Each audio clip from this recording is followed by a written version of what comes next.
Imagine holding a standard tablespoon in your hand. Now imagine filling it just halfway. Okay. That is 20 milliliters, roughly the volume of a single unremarkable swallow of water. Barely anything. Exactly. In most parts of the world, if that amount leaked from a pipe in a massive industrial complex, it wouldn't even make it into a supervisor's afternoon report. It would just evaporate, a non-event. It's a smudge, a non-event, a literal drop in the bucket. But on December 23, 2025, at the Fugen nuclear reactor in Fukui, Japan, those 20 milliliters of tritium water didn't just cause a stir, they triggered a full-scale institutional response. Mm-hmm. The Japan Atomic Energy Agency treated this microleak with the same gravity most nations reserve for a major structural failure. They didn't hide it, they didn't downplay it, and they certainly didn't just wipe it up. No, of course not. Instead, they activated a meticulous investigation protocol and issued a formal public disclosure that echoed across the country. Now, at first glance, this seems like a classic case of bureaucratic overkill. You can certainly see it that way. Right. An aging nation obsessed with trivialities while its global influence wanes. You might find yourself asking, is this a sign of a system paralyzed by a pathological obsession with rules, or is it something far more sophisticated? And that's the question we're diving into. What if I told you that this single spoonful of water isn't a sign of technical failure, but rather the most precise measurement we have of a high-trust society? While the rest of the world grapples with crumbling infrastructure and the banality of evil, Japan is using 20 milliliters to prove that its social contract is still airtight. It's a story of elegant decay. Exactly. Where the way a country handles its smallest mistakes tells you everything you need to know about its ability to survive the big ones. To understand why this tiny leak matters is to understand the secret architecture of a civilization that refuses to let its standards slide, even as the sun sets on its industrial empire. Okay, so let's unpack that. This idea of a secret architecture behind a 20 milliliter leak. We're talking about a measurement so small, I mean, like you said, it usually evaporates before anyone even notices. Right. And yet it triggers a national institutional response.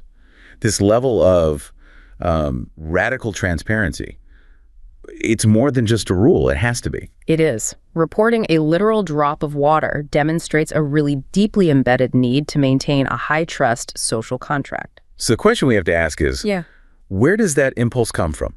That obsessive detail. It can't just be a government mandate, can it? It must be rooted deeper. That is the core sociological question here. The transparency around that leak, it's a signal of a profoundly established system of accountability. And it's not just top-down. Not at all. We see this meticulousness at the highest levels of nuclear regulation, yes, but the foundation for this kind of behavior is found in community practices. The commitment isn't merely regulatory, it's deeply cultural. Okay, so to understand the nuclear response, we first have to look somewhere else entirely. We have to look at the local level. Specifically, a traditional activity known as Dorohin-pyukai, or the road competition, in a place called Nishihara Village, Kumamoto Prefecture. So we are connecting a local competition for sweeping roads to a national protocol for handling radioactive leaks. That's the connection. That's the kind of unexpected link that really defines a deep dive, isn't it? So why? Why does this local practice serve as such a perfect model for national trust? Because it acts as a living, self-sustaining model for community resilience. When we analyze it, we can use the framework of complex adaptive systems CAS theory. Okay. We're looking at how local traditional activities sustain rural landscapes through multi-agent interactions. So lots of different people and groups working together. Exactly. Where processes are self-organizing and feedback mechanisms keep the system functioning without massive centralized input. And the takeaway here is what? The takeaway is that the transparency shown by the Japan Atomic Energy Agency in Fukui is merely a larger industrial echo of the collective accountability practiced by communities like the one in Kumamoto. Let's zoom in on that then, this road competition. What does it actually involve? Is this truly voluntary, or is there a strong element of, civic pressure? Well, the practice is entirely community-based. It's focused on cleaning and maintaining roads. And the term you mentioned earlier, kuyaku, is vital here. Kuyaku. It originates from the Edo period, and it signifies a public service obligation, a communal effort required to manage shared regional resources. So it's not voluntary in the way we might think of it. It's more of an understood obligation.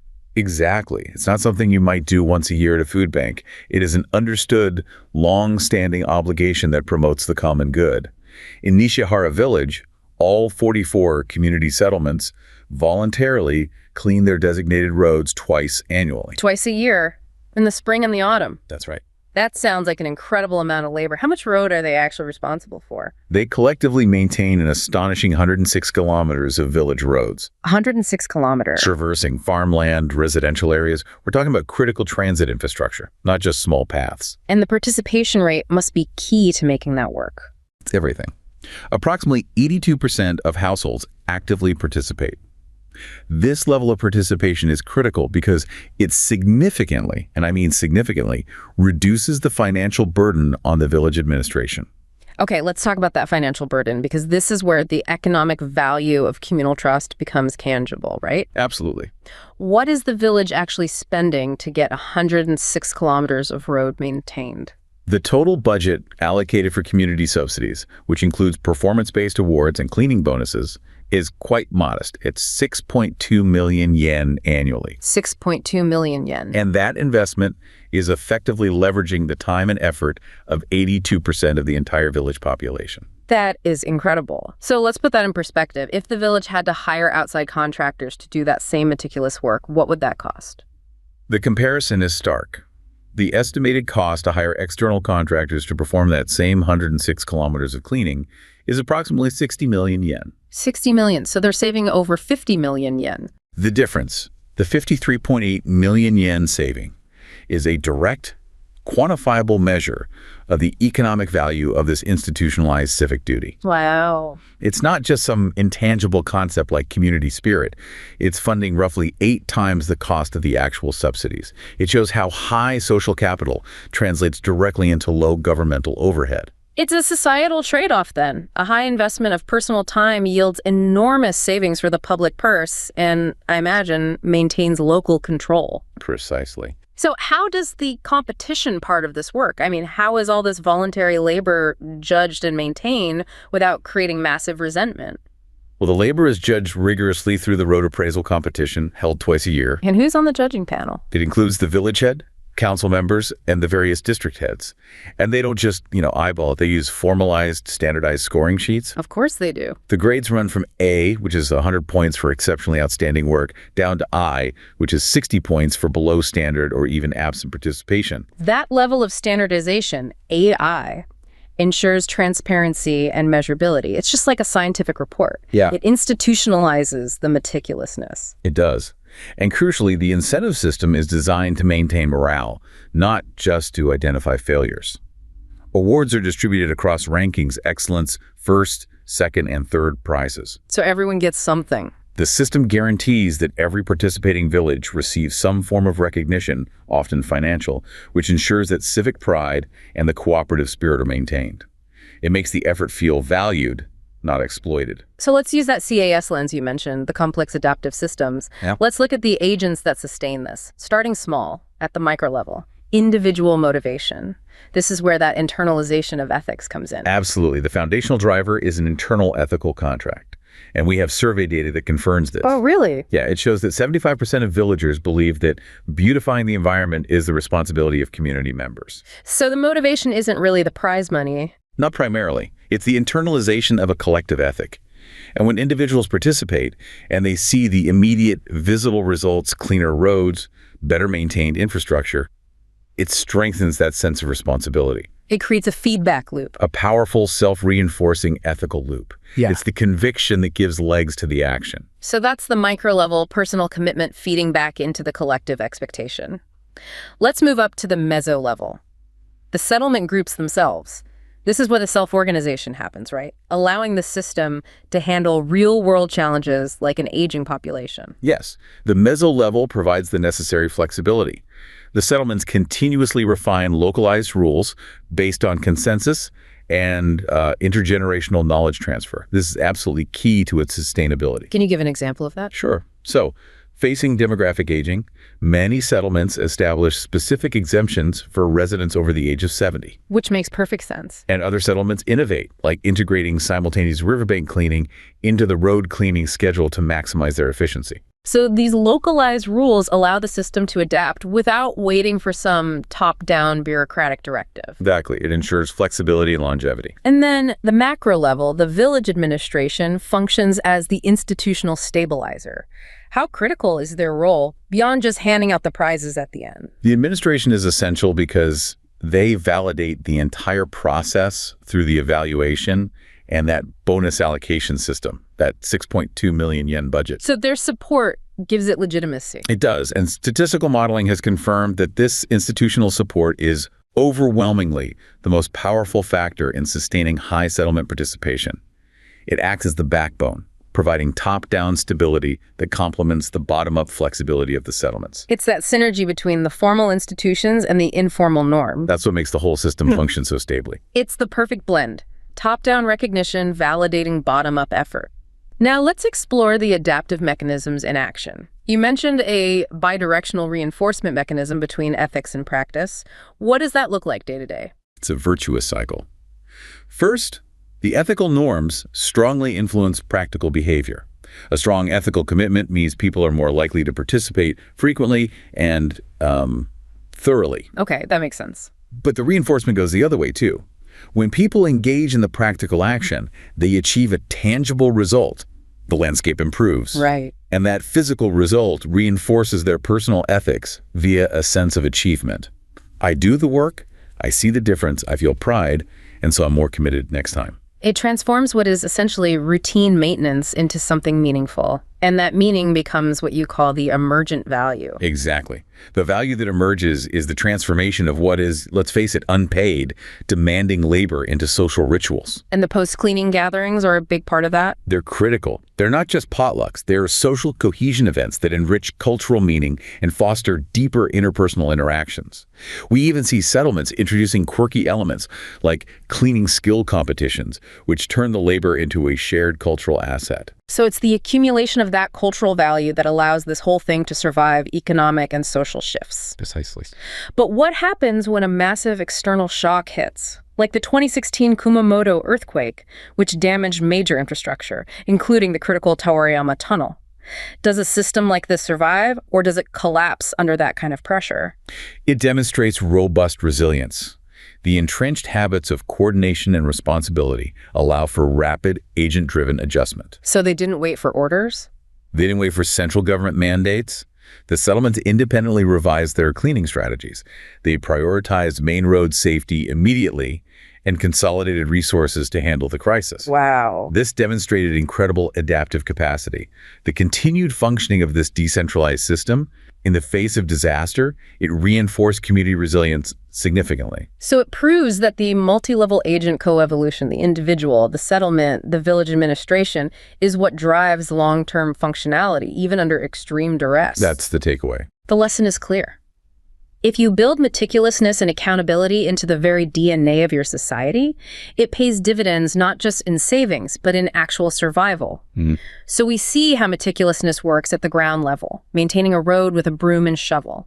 Now let's take that exact same cultural commitment, that drive for absolute control, and apply it to the colossal existential scale of a nuclear reactor. And suddenly that 20-milliliter leak at Fugen makes so much more sense when you view it through the lens of institutionalized civic duty. It's a transition in scale, but not in philosophy. The transition from the rural road to the industrial reactor is a transition in scale, Right. but the ethical and procedural requirements are identical. The Fukushima accidents in 2011 were the turning point, of course. Right. They massively increased the number of reactors now designated for decommissioning, up to 15 in total. So what is Japan's grand strategy for handling this massive decommissioning challenge? Are they going for speed, or are they going for absolute safety? They are prioritizing absolute safety and control, which dictates a methodical, phased approach.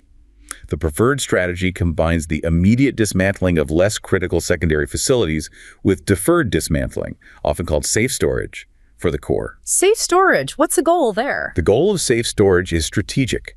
You wait years, sometimes even decades, for the radioactive inventory inside the reactor vessel to naturally decay. So time does some of the work for you. It makes the eventual, highly dangerous work of dismantling the core components safer and far less complex. And the regulatory process governing this deferred decay, it must be incredibly rigorous. It is stringent to the extreme. The decommissioning plan must first be approved by the Nuclear Regulation Authority, the NRA. And once it's approved, that's it. It is not a suggestion. The execution must strictly adhere to the approved schedule. Any change, even a deviation from the timeline or a modification to a process, requires further lengthy approval from the NRA. And the ultimate goal is what? To get the site back to a greenfield? The ultimate goal is the complete removal of regulatory controls, which only happens after dose rates are within legally mandated limits. Let's clarify that limit because it ties directly back to this concept of micro-accountability. What is the standard for clearing material for unrestricted release? They use a clearance system, meaning decontaminated material can be released from regulatory control, things like scrap metal or concrete, but only if the radionuclide concentration is meticulously verified to be less than 10 microsieverts per year. 10 microsieverts per year. For those of us who don't have a Geiger counter handy, how minuscule is that dose? It is microscopic. For context, an average chest X-ray delivers about 100 microsieverts. Okay, so a tenth of a chest X-ray spread over a year. Exactly. And the natural background radiation we are exposed to annually is often measured in thousands of microsieverts. So this clearance standard means the material must be so clean that the dose released is about the same amount of radiation you absorb from natural sources in a single day. The standard is set that low because the social contract requires verifiable near-zero risk. That's it. That level of meticulousness is clearly driving the whole program.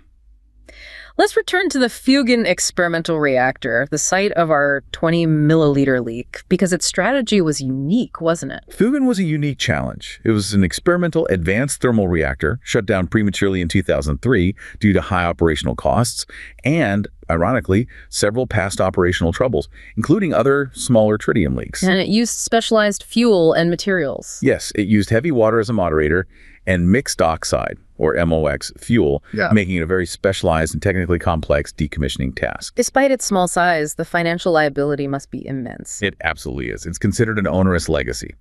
The total estimated decommissioning cost is approximately 200 billion yen. Which is about, what, $1.5 billion US dollars? Roughly, yes. About $1.54 billion. That confirms the difficulty. And instead of choosing the safer deferred dismantling route, the Japan Atomic Energy Agency, the JEA, chose immediate dismantling. Why? Why would they opt for the harder, more immediate path when deferred decommissioning is safer and cheaper in the short term? Fugen was chosen as a test bed. By immediately tackling this highly complex technical challenge, they are actively developing and mastering the necessary cutting-edge technology for future, much larger commercial reactor decommissioning projects. So it's a deliberate investment in institutional knowledge. Yeah, exactly. They're using Fugen to build capacity for the future. And that technical process of immediate dismantling is precisely what necessitated the meticulous procedures implied by that 20-milliliter leak. That's right. One of the greatest challenges was handling the heavy water system. Heavy water, deuterium oxide, is used as a moderator, but it can contaminate it with tritium, the same radionuclide in our leak. What did they do with it all?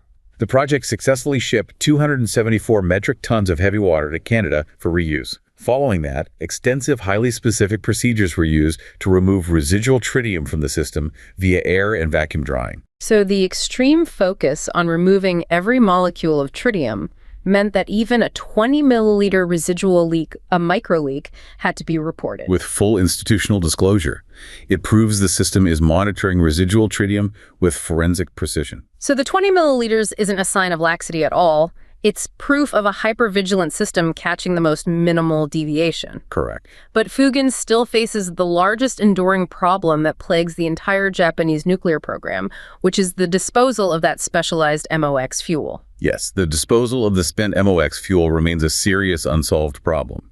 MOX fuel, a mix of plutonium and uranium oxides, is far more complicated to handle than standard uranium fuel. And Japan doesn't have the capacity to deal with it. Japan's domestic reprocessing capacity at Rokasho is still incomplete and is not equipped to handle specialized MOX fuel.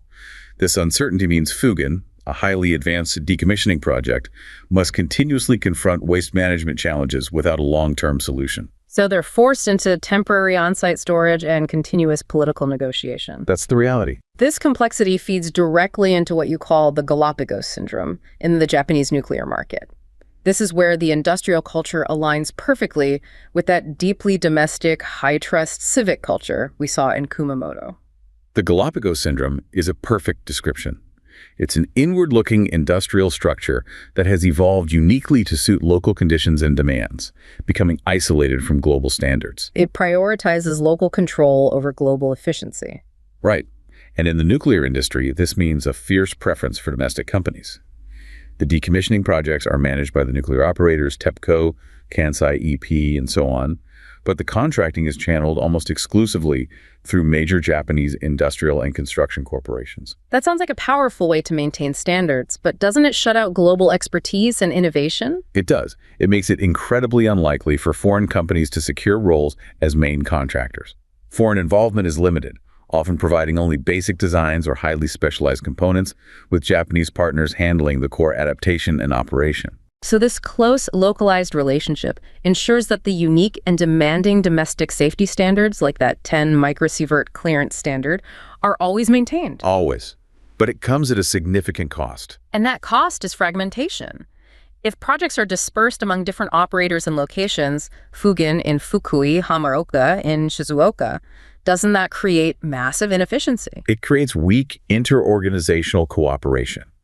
Operators often refuse to share or reuse equipment, expertise, or even basic methodologies across sites, even when they're geographically close. Which sounds incredibly inefficient. This structural fragmentation absolutely reduces efficiency and slows down the overall decommissioning timeline. Yet, paradoxically, this fragmentation is what ensures that the unique, customized, and demanding domestic standards for each specific project are fiercely protected. It's control over cost-cutting. Every dime. That choice highlights the price of maintaining these unwavering standards. But now, let's pivot to the immense challenge that truly tests this architecture: radioactive waste management. This is where the meticulous technical work meets the volatile politics of public trust. And it's the biggest bottleneck. Waste management is the most critical choke point. It's the single largest cause of project delays across the entire nuclear sector. It requires technical rigor, but the final decision is purely political and social. Let's start with the volume issue, which I think is often misunderstood. How much of the waste from a decommissioned plant is actually highly radioactive? It's a very small fraction. Over 95% of all decommissioning waste, by volume, is non-radioactive or extremely low-level radioactive waste. Which is why that clearance system, that 10 microsievert standard we discussed, is so critical. Absolutely. It allows for the unrestricted release of this huge volume of decontaminated material, which drastically reduces the final waste burden. So the technical capability exists to make most of the waste safe. But the institutional tension arises because political and local approval is required to find permanent disposal sites for even the remaining low-level waste and the high-level waste. Yes, exactly. Finding disposal sites remains subject to complex political factors and mandatory local approval. This reliance on public trust and negotiation leads to ongoing, massive delays and storage problems. We see this at Hamaoka, right? At Hamaoka, where spent fuel must be stored on site because no disposal site has been approved. And as we noted with the MOX fuel from Fugen, which lacks reprocessing or permanent disposal capacity. And historical distrust just fuels this intense local opposition, regardless of the technical safety assurances. The opposition to the Rokasho enrichment plant is a prime historical example of this. That case demonstrates the power of organized citizen distrust. Local citizens in Aomori Prefecture fought the licensing of the Rokasho plant for 13 years. And they didn't just protest. They didn't just passively protest. They commissioned and presented their own independent simulations showing widespread exposure across a 600-kilometer range in the event of a major accident. Which highlights that the public is not just concerned about safety. They actively distrust government and industry safety assessments. Especially after past severe incidents like the Monju sodium leak and the JCO criticality accident. So if that underlying trust is broken, no amount of meticulous technical data can fix it. And that takes us directly to Fukushima Daiichi, the apex of both the meticulous technical challenge and the information war over trust. Fukushima is the most complex decommissioning project in human history. It's a whole different ballgame because of the unique meltdown and damage state of Units 1 to 4. And the immediate challenge there is the water, the vast quantity of irradiated water used to stabilize the damaged cores. That's right. So how is TEPCO handling that water? What are the technical steps being taken to make it safe? The irradiated water undergoes an advanced treatment protocol. It is processed by advanced systems, most notably the Advanced Liquid Processing System, or ALPS. And ALPS is effective. ALPS is highly effective. It removes almost all radionuclides of concern, cesium, strontium, and so on, before the water is stored in these gigantic tank farms you see on the site. But the primary technical challenge remains tritium. Yes. Tritium, which is a naturally occurring radioactive isotope of hydrogen, cannot be removed by ALPS because it chemically bonds with the water molecules themselves. So the only scientifically validated method to reduce its concentration to safe levels is dilution. Dilution. And this is the source of the immense public perception gap. Let's break down that perception gap, because the scientific reality seems dramatically at odds with the public fear and, frankly, the international political opposition. The gap is colossal. Yeah. The treated water, even with the residual tritium, is diluted significantly before any release. The resulting tritium concentration is so low that experts often compare it to being approximately 15 times less radioactive per liter than an average banana smoothie. Because bananas naturally contain potassium-40. Exactly. The total increase in the Pacific Ocean's existing tritium content is mathematically negligible. It's a drop in the ocean, literally. If the science is this clear, why is the fear so persistent? It's a combination of historical context and the difficulty of perceiving invisible risk. Public skepticism is rooted in TEPCO's historical culture of deception and its poor past performance. That creates a psychological hurdle where dilution is seen not as a solution, but as just spreading the pollution around. Precisely. And this is intensely exploited in geopolitical conflicts. Neighboring countries use the issue for political leverage, ignoring the fact that many of their own operational nuclear plants discharge significantly higher annual amounts of tritium, often without this level of public reporting. It becomes a tool in an information war. It does. And in response to this unrelenting scrutiny and distrust, how has TEPCO's corporate procurement strategy evolved? TEPCO has reinforced the Galapagos high trust system. They have become notably more careful and reluctant regarding foreign involvement in decommissioning and procurement. They prefer a closed, domestic-centric system? Yes. Their justification is centered on continuity and reliability. Early attempts to use foreign-designed decontamination systems resulted in reliability problems and shutdowns. And that failure just reinforced the domestic preference. It did. It ensured that procured equipment is known, vetted, and can maintain the unwavering technical control required by that high-trust social contract. This brings us full circle to the cost of those unwavering standards.